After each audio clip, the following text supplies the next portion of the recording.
அஸ்ஸலாமு அலைக்கும் வரஹ்மத்துல்லாஹி வரகாத்துஹு. அல்ஹம்துலில்லாஹ். அல்லாஹ்வுக்கு எல்லா புகழும். நன்றி உணர்வு. எவர் மனிதர்களுக்கு நன்றி செலுத்தவில்லையோ அவர் அல்லாஹ்விற்கும் நன்றி செலுத்த மாட்டார் என நபி ஸல்லல்லாஹு அலைஹி வஸல்லம் அவர்கள் கூறியதாக அபீ ஸஈத் ரலியல்லாஹு தஆலா அன்ஹு அவர்கள் அறிவித்த ஹதீஸ் திருமதியிலே பதிவு செய்யப்படுகிறது.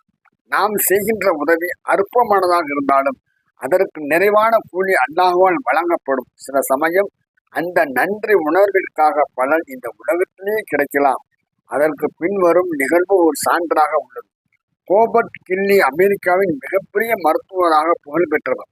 ஆனால் தனது சிறு வயதில் வறுமையுடன் போராடினார்.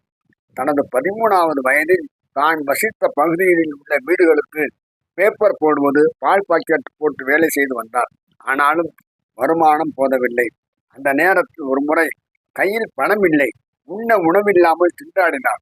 ஒரு வாராக தான் பேப்பர் போடுகின்ற வீடுகளில் கேட்கலாம் என்ற முடிவுக்கு வந்த அவர் ஒரு வீட்டின் கதவை தட்டினார்.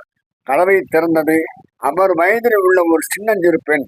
போயும் ஒரு சின்ன பெண்ணிடம் கேட்பதா என்று எண்ணினார். நிலைமையை சமாளித்து கொண்டு, எனக்கு ஒரு கிளாஸ் தண்ணீர் கிடைக்குமா என்று கேட்டார். அந்த சின்ன பெண் அவரின் கண்ணில் பசியின் கொடூரத்தை விளங்கி கொண்டாள். உள்ளே சென்ற அவள் ஒரு கோப்பை நிறைய பாலை கொண்டு வந்து கொடுத்தாள். பசியுடன் பாலை அருந்திய அவர் நன்றியுடன் திரும்பினார். காலம் வேகமாக ஓடியது. கோபர்ட் டாக்டர் படிப்பை முடித்தார். டாக்டராக பிரபலமான போது மிகப்பெரிய மருத்துவமனை ஒன்றை நிறுவி அதன் தலைமை மருத்துவர் ஆனார். அந்த மருத்துவமனையில் சிகிச்சைக்காக ஒரு வயது முதிர்ந்த ஒரு பெண்மணி நோயாளியாக வந்து சேர்ந்தார். அவளை சோதிக்க வந்த டாக்டர் கோபர்ட் அவளது முகவரியை அறிந்து கொண்டு ஷாக்கானார். மேலும் அவளிடம் பேச்சு கொடுத்து அவளது முகவரியை உறுதிப்படுத்தி கொண்டார். மருத்துவ குழுவினர்களை அழைத்து இப்பெண்மணிக்கு அனைத்து விதமான உயர் சிகிச்சையும் அளியுங்கள் என்று கட்டளையிட்டார். அவருக்கு அளித்த சிகிச்சை நோய் நீங்கி முழுமையான முறையிலே குணமானார். ஆனாலும் தமக்கான பில் எவ்வளவு வருமோ என்கிற கவலையில் இருந்த போது, நீங்கள் டிஸ்சார்ஜ் ஆகலாம் என தலைமை மருத்துவர் கூறிவிட்டார் என்று ஒரு நர்ஸ் வந்து கூறி ஒரு பில்லை நீட்டினார்.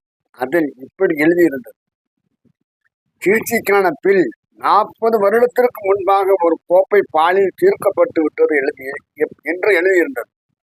அப்போதுதான் அந்த பெண்ணுக்கு அந்த தலைமை டாக்டர் யார் என்று தெரிய வந்தது. அவர் பசியின் கொடுமையில் சிக்கி தவிந்த போது கொடுத்த ஒரு கோப்பை பாலுக்கு இப்படிப்பட்ட நன்றி உணர்வோடும் ஒருவரால் நடந்து கொள்ள முடியுமா என்று வியந்தவாறு அப்பெண்மணி வீட்டிற்கு சென்றார். அல்ஹம்துலில்லாஹ். அல்லாஹ்வுக்கு எல்லா புகழும். தினத்தந்தி குடும்ப மலரில் 4/8/2013 இந்த கட்டுரை வெளியானது. அஸ்ஸலாமு அலைக்கும் வரஹ்மத்துல்லாஹி வபரகாத்துஹு.